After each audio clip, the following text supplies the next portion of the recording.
Assalamualaikum warahmatullahi wabarakatuh. Ketemu lagi di acara ngobrolin film. Kali ini saya akan membaca lagi di buku saya, Bikin Film Yuk, tutorial asik bikin film kamu sendiri. Saya akan membacakan bab tentang desain produksi film. Seperti dalam ranah sebuah desain atau desain di bidang lain, desain produksi film mencakup segala hal teknis, baik perencanaan dalam pra-produksi, kemudian produksi maupun post-produksi. Jadi ada 3 bagian besar dalam sebuah produksi film, yaitu pra-produksi, kemudian produksi, dan post-produksi. Nanti kita akan bahas lebih detail. Kita analogikan seperti membangun sebuah gedung. Untuk membangun sebuah gedung yang baik, tertata posisi ruang tamu, kamar mandi, carport, gudang, dan lain-lain dengan posisi dan ukuran yang pas, harus ada desain sebelumnya. Dengan adanya desain, ukuran-ukuran, warna, dan ornamen-ornamen apa yang akan dipasang telah jelas dan sesuai dengan konsep sebelumnya. Demikian juga sebuah film. Spesifikasinya jelas, akan terarah mau kemana imajinasi penonton akan dibawa. Kemudian pesan apa yang mau disampaikan, atau what to say, dan bagaimana atau how to say, teknik menyampaikan pesan dalam film yang akan kita buat. Jika dalam konteks masakan atau makanan, desain produksi film bisa diibaratkan dengan sebuah planning makanan apa yang akan kita buat, dengan bahan apa, menggunakan alat-alat apa saja, disertai bumbu apa saja, berapa takaran bahan dan bumbu-bumbu tersebut, bagaimana teknis memasaknya, bagaimana teknik penyajiannya, dan lain sebagainya. Desain produksi ini harus jelas. Jangan sampai kita mau masak sop jadinya malah soto, atau mau bikin sayur bening malah jadinya lodeh. Tentu akan mengacaukan rasa. Film pun punya sifat yang sama, maka konsep dasarnya pun harus jelas. Konsep film fiksi tentu berbeda dengan film non-fiksi atau film dokumenter. Semua itu tertulis dalam konsep dasar produksi film, yang kemudian dituangkan dalam desain produksi. Ini sangat penting, karena konsep dasar inilah yang akan menjadi referensi ketika proses pembuatan film berjalan. Jangan sampai di tengah proses pembuatan film melenceng dari tujuan utamanya. Meskipun itu sah-sah saja, tapi bisa bikin ribet dalam sebuah produksi film. Beberapa poin yang masuk dalam kerangka desain produksi antara lain sebagai berikut. A.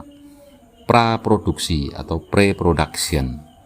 Ini terdiri dari beberapa sub tahapan, yakni yang pertama konsep dasar produksi film, yang kedua tema film, 3 ide cerita, 4 judul film, 5 riset film, 6 sinopsis film, 7 storyline, 8 senario film, 9 bedah naskah atau script conference, 10 equipment dan properti dalam sebuah film, 11 visualisasi film, 12 inventarisasi kebutuhan produksi dan budgeting, 13 reki dan survei lokasi, 14 breakdown naskah senario ke dalam jadwal syuting atau produksi, 15 talent casting, 16 talent workshop.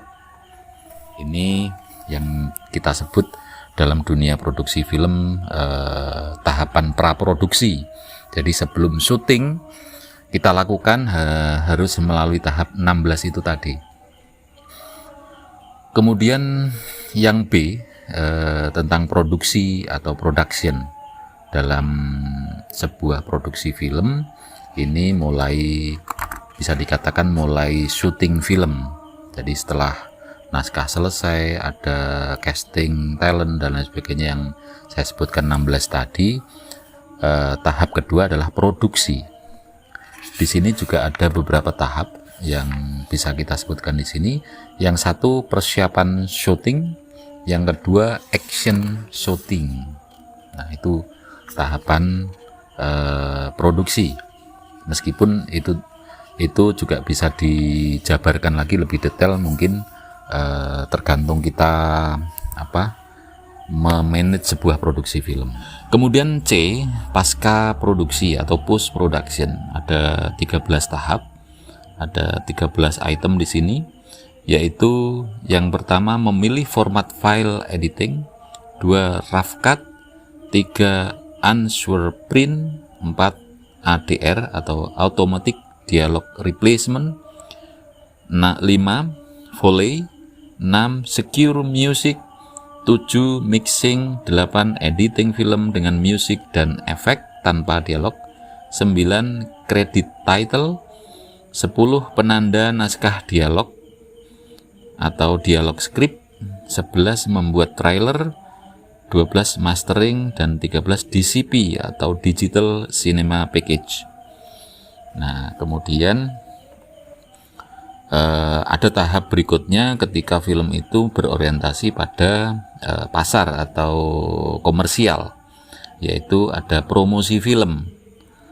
Yang pertama, media promosi konvensional, outdoor, itu bisa berupa poster film, banner, leaflet, brosur, dan lain sebagainya. Kemudian B, news atau surat kabar.